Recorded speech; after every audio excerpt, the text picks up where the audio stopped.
আসসালামু আলাইকুম। আমি তুষার ইমরান। আর আমি আপনাদের সাথে আলোচনা করছি জাবেদার বিভিন্ন গুরুত্বপূর্ণ বিষয়গুলো নিয়ে। মূলত হচ্ছে কি আমি এখন বেসিক বিষয়গুলা নিয়ে কথা বলছি বা একেবারে সাধারণ বিষয়গুলা নিয়ে কথা বলছি যাতে করে যেকোনো লেনদেনকে আপনারা খুব সহজে জাবেদাভুক্ত করতে পারেন। তো আমরা এখন যে জাবেদাগুলো নিয়ে কথা বলছি এগুলাকে বলা হয় সাধারণ জাবেদা। আর সাধারণ জাবেদা কিভাবে গ্রহণ করতে হয়, এর আগের ক্লাসগুলোতে আমি আলোচনা করেছিলাম যে ক্রয় সংক্রান্ত লেনদেনগুলোকে আমরা কিভাবে জাবেদাভুক্ত করব। তারপরে আমরা দেখেছিলাম বিক্রয় সংক্রান্ত লেনদেনগুলোকে কিভাবে জাবেদাভুক্ত করব। বিশেষ করে যখন ভ্যাট থাকবে, ভ্যাট সংক্রান্ত লেনদেনগুলোকে ক্রয় বা বিক্রয়ের ক্ষেত্রে আমরা এটাকে কিভাবে জাবেদাভুক্ত করব। অথবা হচ্ছে গিয়ে আমরা যদি হচ্ছে গিয়ে পরিবহন থাকে অথবা বাট্টা বা ডিসকাউন্ট থাকে, এই ক্ষেত্রে লেনদেনগুলোকে আমরা কিভাবে জাবেদাভুক্ত করব। এই বিষয়গুলো আমরা গত ক্লাসে দেখেছিলাম। আজকে আমরা দেখব উত্তোলন সংক্রান্ত লেনদেনগুলোকে আমরা কিভাবে জাবেদাভুক্ত করব। এখন দেখুন, উত্তোলন সংক্রান্ত লেনদেনগুলো হতে পারে সেটা অংশীদারি ব্যবসা, হতে পারে সেটা এক মালিকানা ব্যবসা অথবা যৌথ মূলধনী ব্যবসা। যেকোনো প্রতিষ্ঠানই হোক না কেন, মালিক যখন ব্যবসা থেকে উত্তোলন করে তখন সেটাকে আমরা কিভাবে জাবেদাভুক্ত করব আমরা সেটাই দেখব। তার আগে আমাদেরকে জানতে হবে যে ওনার্স ইকুইটি যাকে বলা হয় মালিকানা শর্ত। এই মালিকানা শর্তের বা ওনার্স ইকুইটির যে ৪ টা উপাদান রয়েছে, যেমন আমাদের ক্যাপিটাল বা মূলধন, রেভিনিউ বা আয়, তারপর হচ্ছে এক্সপেন্স বা ব্যয় অথবা ড্রয়িংস বা উত্তোলন। ৪ টা উপাদানের মধ্যে খুবই গুরুত্বপূর্ণ একটা উপাদান হচ্ছে কিন্তু আমাদের উত্তোলন। তার মানে আমরা বুঝতে পারলাম যে উত্তোলন হচ্ছে মালিকানা শর্তেরই একটা উপাদান। সো উত্তোলন কে করে? আসলে উত্তোলন শুধুমাত্র যারা মালিক বা মালিক পক্ষ রয়েছেন তারাই উত্তোলন করেন। উত্তোলন করার কারণে আমাদের মূলধনের উপরে কি কোনো ইফেক্ট পড়ে মালিকদের? না, আমাদের ক্যাশ থেকে উনি উত্তোলন করতে পারেন। একই সাথে উনি ব্যাংক থেকে উত্তোলন করতে পারেন। একই সাথে উনি ব্যবসা থেকে পণ্যদ্রব্যও নিতে পারেন। যেহেতু মালিকের অধিকার রয়েছে। তবে আমরা এখানে যেভাবে চিন্তা করব সেটা হচ্ছে মালিক আর ব্যবসা এক না। মালিক আর বিজনেস কখনোই এক না। তারা হচ্ছে আলাদা সত্তা। সো সেপারেট এন্টিটি, এই জিনিসটা ভালো করে মনে রাখার চেষ্টা করবেন যে মালিক আর ব্যবসা এক না।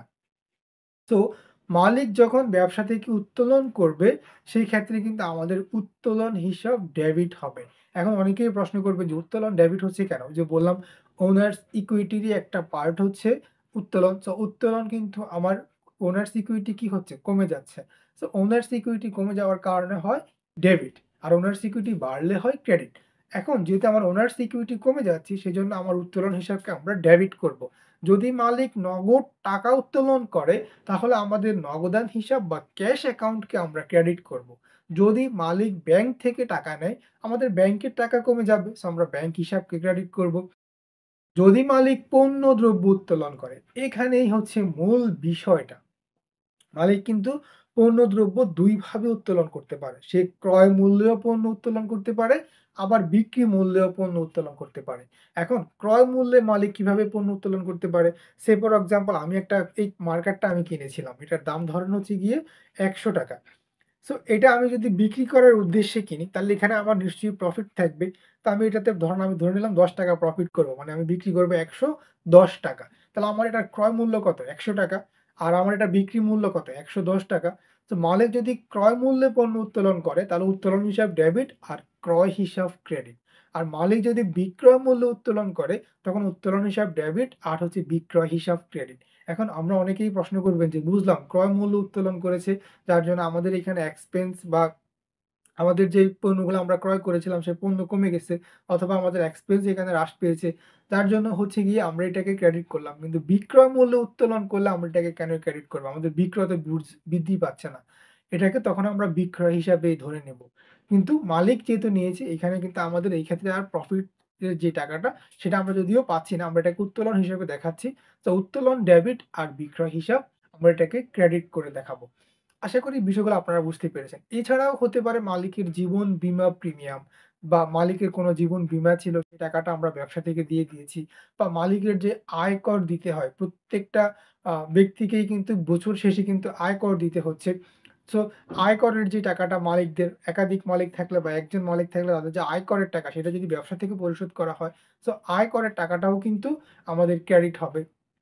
ব্যবসা থেকে যদি আমরা দিয়ে থাকি আয়করের টাকা, সো উত্তোলন ডেবিট আর আয়করের টাকা নগদে দিলে ক্যাশ আমরা ক্রেডিট করব। জীবন বীমার টাকাটা নগদে দিলে আমরা ব্যাংক ক্রেডিট করব। নগদে দিলে ক্যাশ ক্রেডিট করব, ব্যাংকের মাধ্যমে দিলে ব্যাংক ক্রেডিট করব। এছাড়া মালিকের যদি ছেলে-মেয়েদের স্কুলের বেতন দেখা গেছে ব্যবসা থেকে পরিশোধ করা হতে পারে। এছাড়াও হচ্ছে গিয়ে তার আনুষঙ্গিক মালিকের যেসব ব্যক্তিগত খরচের কোনো টাকা, মালিকের ড্রাইভারের বেতন হতে পারে, মালিকের বাড়ি ভাড়া হতে পারে। আদার্স টাকাগুলো যদি আমরা ব্যবসা থেকে প্রদান করে থাকি, সেগুলোকে আমরা উত্তোলন হিসেবেই দেখাবো। তো এই ধরনের লেনদেনগুলোকে আসলে আমরা কিভাবে জাবেদাভুক্ত করব বা জাবেদার প্রতি লিপিবদ্ধ করব, আজকে আমরা সেটাই শিখব। ১ম এ আমরা জানি যে আমাদের জাবেদার ঘর হচ্ছে মোট ৫ টা। আমরা একটা জাবেদার ঘর যদি তৈরি করে নিই,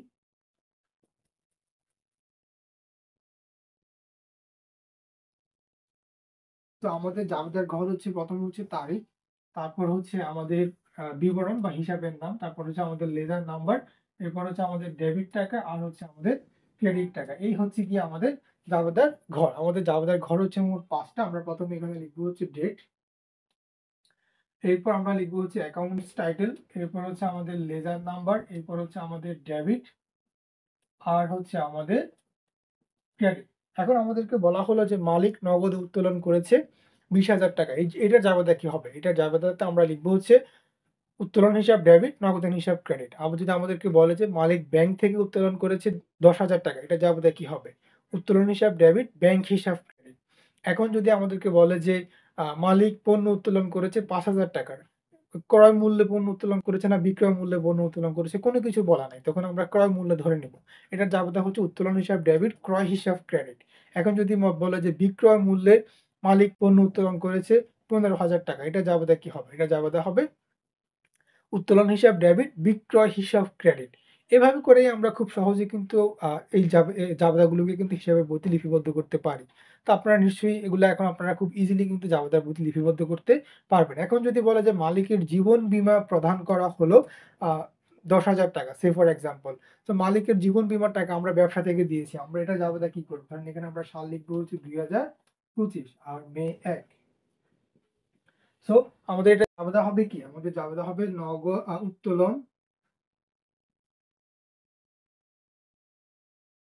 উত্তোলন হিসাব ডেবিট। এখন জীবন বীমার টাকাটা যদি আমরা নগদে ক্যাশ থেকে দিই, তখন আমাদের নগদান হিসাব ক্রেডিট। যদি আমরা ব্যাংক থেকে দিতাম, তাহলে আমাদের ব্যাংক হিসাব ক্রেডিট হতো। ধরেন ৳১৫,০০০, ১০,০০০ বলছিলাম, যাক ১৫,০০০ লিখে ফেলছি যেহেতু ৳১৫,০০০। তাহলে মালিকের জীবন বীমা প্রদান করা হলো ৳১৫,০০০। উত্তোলন হিসাব ডেবিট, নগদান হিসাব ক্রেডিট ৳১৫,০০০। অথবা বলা হলো যে মালিকের আয়করের ৳২০,০০০ ব্যাংক থেকে প্রদান করা হলো। তো মালিকের আয়করের টাকা যদি আমরা ব্যাংক থেকে দিই, তাহলে আমাদের কি হবে? উত্তোলন হিসাব ডেবিট আর আমার ব্যাংক হিসাব ক্রেডিট। কত টাকা? ৳১০,০০০। যাই হোক, এটা জাস্ট বুঝার জন্য অ্যামাউন্টটা বসানো। এইভাবে করে এখন মালিকের ছেলের স্কুলের বেতন পরিশোধ করা হলো ৳৩০,০০০। তার উত্তোলন হিসাব ডেবিট, আর যদি টাকাটা নগদে দিই, ক্যাশ থেকে দিই, ক্যাশ হিসাব ক্রেডিট। এখন মালিক যদি নাম মেনশন করা থাকে যে মালিকের নাম আসলে কি? তাহলে কিন্তু আমরা সেই ক্ষেত্রে উত্তোলনের জায়গায় মালিকের নাম লিখব। এটা কিন্তু খুবই গুরুত্বপূর্ণ একটা বিষয়। আমরা অনেকেই আসলে এই বিষয়টা জানি না বা আমরা এটা রিয়াল লাইফ এ কিন্তু এটা খুব কমই প্র্যাকটিস করা হয়। ধরেন একটা প্রতিষ্ঠানে একাধিক মালিক থাকে। তো একাধিক মালিকের ক্ষেত্রে আমি যদি বারবার উত্তোলন করি, তো এই টাকাটা আসলে কে উত্তোলন করলো? কোন মালিক নিলো? আমরা কিভাবে পরবর্তীতে বুঝবো? সেজন্য আমরা উত্তোলনের সামনে ওই মালিকের নাম লিখে রাখবো। এটা কিন্তু খুবই গুরুত্বপূর্ণ একটা জিনিস। এটা মনে রাখার চেষ্টা করবেন। একাধিক ব্যক্তির ক্ষেত্রে বা অংশীদারি বিজনেসে যখন আমরা ম্যাথগুলা দেখব, তখন এটা আপনারা আরো ভালো বুঝতে পারবেন। তো এভাবে করেই আসলে আমরা এটাকে লিপিবদ্ধ করব। তবে আপনারা নিশ্চয়ই এতক্ষণে বুঝে যাওয়ার কথা, আমরা যেভাবেই উত্তোলন করি না কেন, উত্তোলন ডেবিট। এখন ইংলিশ মিডিয়ামে যারা পড়েন তারা বলবে আমরা কি লিখব? আপনারা লিখবেন হচ্ছে ড্রইং, ড্রয়িংস বা উইথড্র। এটার ইংরেজি কিন্তু ২ টাই ব্যবহার করা হয়। বিভিন্ন বইতে বিভিন্ন নাম থাকে। কোন বইতে আপনি যদি ড্রয়িংস দেখেন, আবার কোন বইতে উইথড্র দেখবেন।